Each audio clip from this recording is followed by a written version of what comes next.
What starts here changes the world. Well, I've got to admit, I kind of like it. What starts here changes the world. Tonight, there are almost 8,000 students, or there are more than 8,000 students graduated from UT.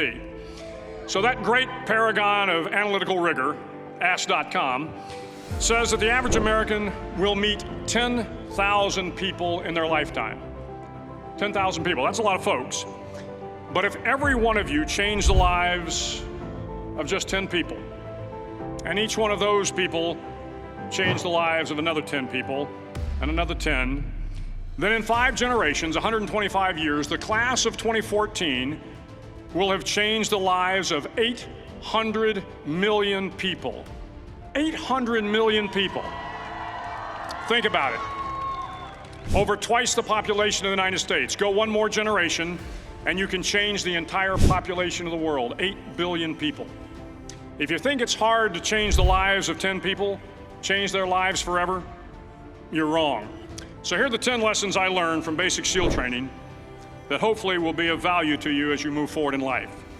Every morning in SEAL training, my instructors, who at the time were all Vietnam veterans, would show up in my barracks room, and the first thing they'd do was inspect my bed. If you did it right, the corners would be square, the covers would be pulled tight, the pillow centered just under the headboard, and the extra blanket folded neatly at the foot of the rack. It was a simple task, mundane at best, but every morning we were required to make our bed to perfection. It seemed a little ridiculous at the time, particularly in light of the fact that we were aspiring to be real warriors, tough, battle-hardened SEALs.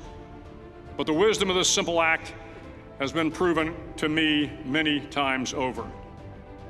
If you make your bed every morning, you will have accomplished the first task of the day. It will give you a small sense of pride, and it will encourage you to do another task, and another, and another. And by the end of the day, that one task completed will have turned into many tasks completed. Making your bed will also reinforce the fact that the little things in life matter. If you can't do the little things right, you'll never be able to do the big things right. And if by chance you have a miserable day, you will come home to a bed that is made, that you made. And a made bed gives you encouragement that tomorrow will be better. So if you want to change the world, start off by making your bed. During training, the students are all broken down into boat crews. Each crew is 7 students, 3 on each side of a small rubber boat, and 1 coxswain to help guide the dinghy. Every day, your boat crew forms up on the beach and is instructed to get through the surf zone and paddle several miles down the coast.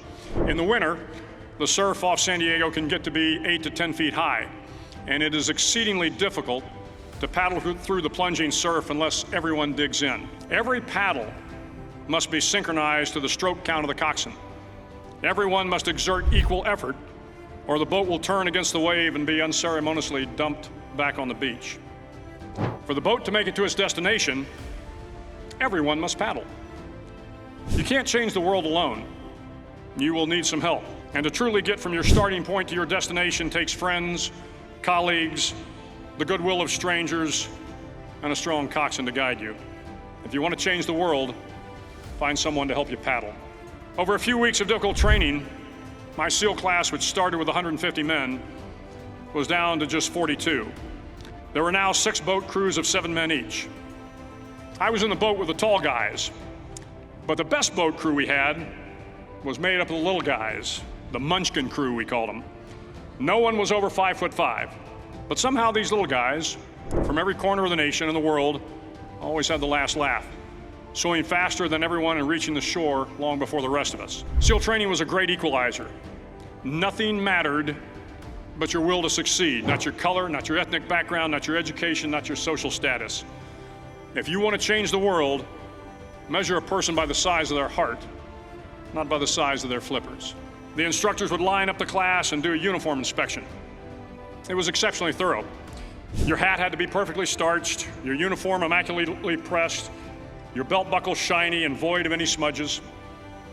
But it seemed that no matter how much effort you put into starching your hat or pressing your uniform or polishing your belt buckle, it just wasn't good enough. The instructors would find something wrong. For failing the uniform inspection, the student had to run, fully clothed, into the surf zone, then wet from head to toe, roll around on the beach until every part of your body was covered with sand. The effect was known as a sugar cookie. You stayed in the uniform the rest of the day, cold, wet, and sandy. There were many a student who just couldn't accept the fact that all their efforts were in vain, that no matter how hard they tried to get the uniform right, it went unappreciated. Those students didn't make it through training. Those students didn't understand the purpose of the drill. You were never going to succeed. You were never going to have a perfect uniform. The instructors weren't going to allow it. Sometimes, no matter how well you prepare or how well you perform, you still end up as a sugar cookie. It's just the way life is sometimes. If you want to change the world, get over being a sugar cookie and keep moving forward. You were challenged with multiple physical events, long runs, long swims, obstacle courses, hours of calisthenics, something designed to test your mettle. Every event had standards, times you had to meet. If you failed to meet those times, those standards, your name was posted on a list, and at the end of the day, those on the list were invited to a circus. A circus was 2 hours of additional calisthenics, designed to wear you down, to break your spirit, to force you to quit. No one wanted a circus. A circus meant that for that day, you didn't measure up. A circus meant more fatigue, and more fatigue meant that the following day would be more difficult and more circuses were likely. But at some time during SEAL training, everyone made the circus list. But an interesting thing happened to those who were constantly on the list. Over time, those students who did 2 hours of extra calisthenics got stronger and stronger. The pain of the circuses built inner strength and physical resiliency. Life is filled with circuses. You will fail. You will likely fail often. It will be painful. It will be discouraging. At times, it will test you to your very core. But if you want to change the world, don't be afraid of the circuses. At least twice a week, the trainees were required to run the obstacle course. The obstacle course contained 25 obstacles, including a 10-foot wall, a 30-foot cargo net, a barbed wire crawl, to name a few. But the most challenging obstacle was the slide for life. It had a 3-level, 30-foot tower at one end and a 1-level tower at the other. In between was a 200-foot-long rope. You had to climb the 3-tiered tower, and once at the top, you grabbed the rope, swung underneath the rope, and pulled yourself hand over hand until you got to the other end.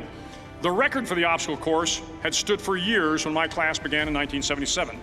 The record seemed unbeatable until one day a student decided to go down the slide for life head first. Instead of swinging his body underneath the rope and inching his way down, he bravely mounted the top of the rope and thrust himself forward. It was a dangerous move, seemingly foolish and fraught with risk.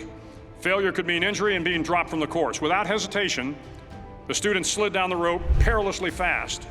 Instead of several minutes, it only took him half that time. And by the end of the course, he had broken the record. If you want to change the world, sometimes you have to slide down the obstacles head first. During the land warfare phase of training, the students are flown out to San Clemente Island, which lies off the coast of San Diego. The waters off San Clemente are a breeding ground for the great white sharks. To pass SEAL training, there are a series of long swims that must be completed. One is the night swim. Before the swim, the instructors joyfully brief the students on all the species of sharks that inhabit the waters off San Clemente. They assure you, however, that no student has ever been eaten by a shark, at least not that they can remember. But you are also taught that if a shark begins to circle your position, stand your ground. Do not swim away. Do not act afraid. And if the shark, hungry for a midnight snack, darts towards you, then summons up all your strength and punch him in the snout, and he will turn and swim away. There are a lot of sharks in the world. If you hope to complete the swim, you will have to deal with them. So if you want to change the world, don't back down from the sharks. As Navy SEALs, one of our jobs is to conduct underwater attacks against enemy shipping. We practice this technique extensively during training. The ship attack mission is where a pair of SEAL divers is dropped off outside an enemy harbor and then swims well over 2 miles underwater, using nothing but a depth gauge and a compass to get to the target. During the entire swim, even well below the surface, there is some light that comes through. It is comforting to know that there is open water above you. But as you approach the ship, which is tied to a pier, the light begins to fade. The steel structure of the ship blocks the moonlight. It blocks the surrounding street lamps. It blocks all ambient light.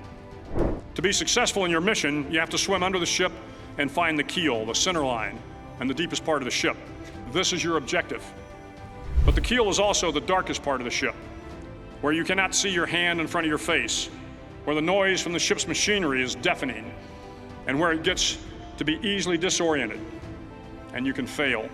Every SEAL knows that under the keel, at that darkest moment of the mission, is a time when you need to be calm, when you must be calm, when you must be composed, when all your tactical skills, your physical power, and your inner strength must be brought to bear. If you want to change the world, you must be your very best in the darkest moments. The 9th week of training is referred to as Hell Week. It is 6 days of no sleep, constant physical and mental harassment, and one special day at the Mud Flats. The Mud Flats are an area between San Diego and Tijuana where the water runs off and creates the Tijuana Sloughs, a swampy patch of terrain where the mud will engulf you. It is on Wednesday of Hell Week that you paddle down to the Mud Flats and spend the next 15 hours trying to survive the freezing cold, the howling wind, and the incessant pressure to quit from the instructors. As the sun began to set that Wednesday evening, my training class, having committed some egregious infraction of the rules, was ordered into the mud. The mud consumed each man till there was nothing visible but our heads. The instructors told us we could leave the mud if only 5 men would quit. Only 5 men, just 5 men, and we could get out of the oppressive cold. Looking around the mud flat, it was apparent that some students were about to give up. It was still over 8 hours till the sun came up. 8 more hours of bone-chilling cold. The chattering teeth and the shivering moans of the trainees were so loud, it was hard to hear anything. And then one voice began to echo through the night. One voice raised in song. The song was terribly out of tune, but sung with great enthusiasm. One voice became 2, and 2 became 3, and before long, everyone in the class was singing. The instructors threatened us with more time in the mud if we kept up the singing, but the singing persisted, and somehow the mud seemed a little warmer, and the wind a little tamer, and the dawn not so far away. If I have learned anything in my time traveling the world, it is the power of hope. The power of one person, a Washington, a Lincoln, King, Mandela, and even a young girl from Pakistan, Malala. One person can change the world by giving people hope. So if you want to change the world, start singing when you're up to your neck in mud. Finally, in SEAL training, there's a bell. A brass bell that hangs in the center of the compound for all the students to see. All you have to do to quit, is ring the bell. Ring the bell, and you no longer have to wake up at 5 o'clock. Ring the bell, and you no longer have to be in the freezing cold swims.